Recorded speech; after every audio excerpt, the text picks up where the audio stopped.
안녕하세요. 저는 장로의 신학대학교에서 기독교 교육을 가르치고 있는 신영석 교수입니다.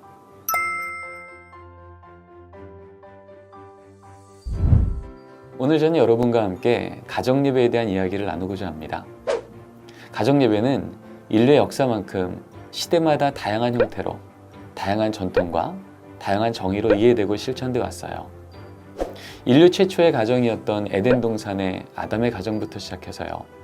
노아의 가정, 아브라함의 가정예배, 우물 사건 이후의 이삭의 가정예배, 베델에서 드린 1인 가정예배, 모세의 어머니 요게벳의 가정예배, 출애굽 시대 이스라엘 백성들의 가정예배, 여호수아 그리고 왕정시대 다윗, 솔로몬 그들의 가정과 가정예배의 이야기들, 욥의 가정예배도 마찬가지고요. 신약 성경에서도 여러 가정예배에 대한 이야기가 계속 적혀 있습니다.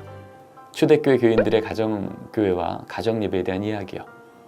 그리고 가정과 실천에 관한 사도 바울의 여러 교훈들에도 우리는 그 기록을 확인할 수 있습니다.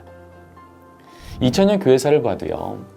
믿음의 다음 세대가 강력하게 세워진 시대마다 하나님은 무엇을 보게 하셨냐 하면 공통적으로 거기에는 믿음의 가정 위에 있었던 가정 예배 사건들을 기억하고 있더라는 거죠. 초대교부 시대의 성 크리소스톰, 알렉산드레 클레멘트, 그리고 성 어거스틴 이런 교부들의 문헌에 공통적으로 적혀 있는 건요. 믿음의 가정마다 경건한 의례를 실천하십시오. 16세기 종교개혁 시대요. 마틴 루터, 존 켈빈 그들 역시 가정예배는 더 이상 선택사항이 아니라 순종사항임을 강조했어요. 부모는 가정의 설교자임을 잊지 마십시오. 존 낙수도 얘기했죠. 훈육교범이라는 책을 통해서 가정예배는 모든 부모님들이 가정에서 실천해야 될 가장 중요한 신앙적 삶 중의 하나임을 이야기합니다. 17세기 청교도는요. 가정예배가 어느 시대보다 강조되었던 때입니다. 웨스트민스터 신앙고백서 21장에 보면 아예 기독교인이라면 필수적인 예배로 주일 성수 그것과 더불어 가정예배가 있음을 명하고 있습니다. 그래서 스코틀랜드 장로회 총회는요. 웨스트민스터 신앙고백서를 채택할 때 가정예배 지침서를 함께 채택하게 되죠. 그러기에 리차드 백스터 같은 대표적인 목회자의 글에는요. 목회자가 반드시 해야 될 핵심 목양사역 중에 하나는 주중에 회중들의 집집마다 방문하여 그 가정에 가정예배를 드리고 있는지를 확인하는 거였습니다. 18세기 미국 대부흥주의 운동을 이끌었던 조나단 에드워즈 역시 모든 기독교 가정은 그 자체가 작은 교회임을 잊지 마십시오 라고 말했어요.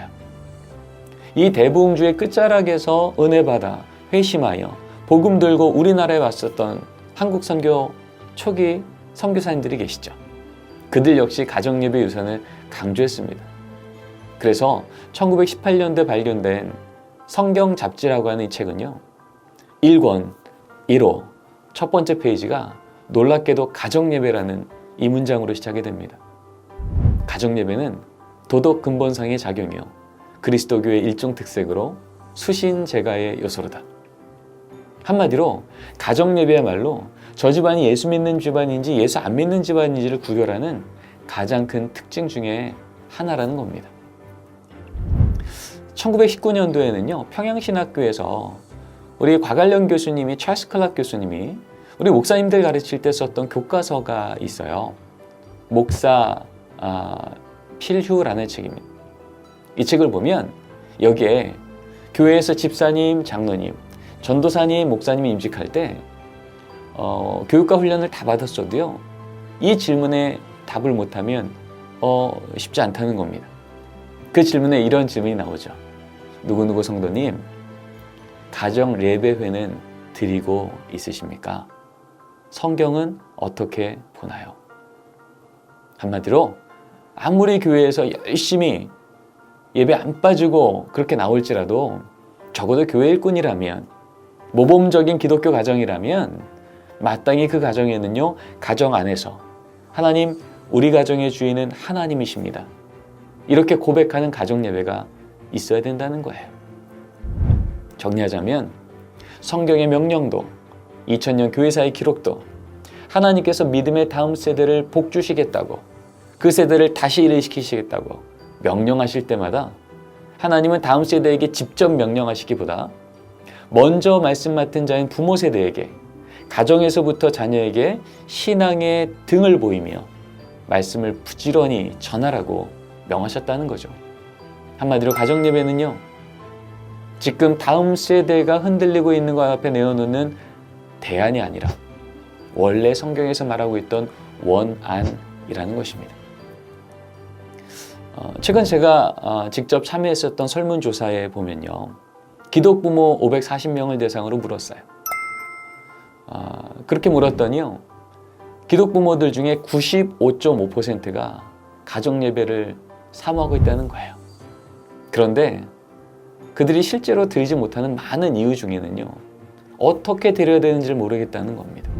한마디로 교회에서 잘 도와주면 한번 해보겠다는 거예요.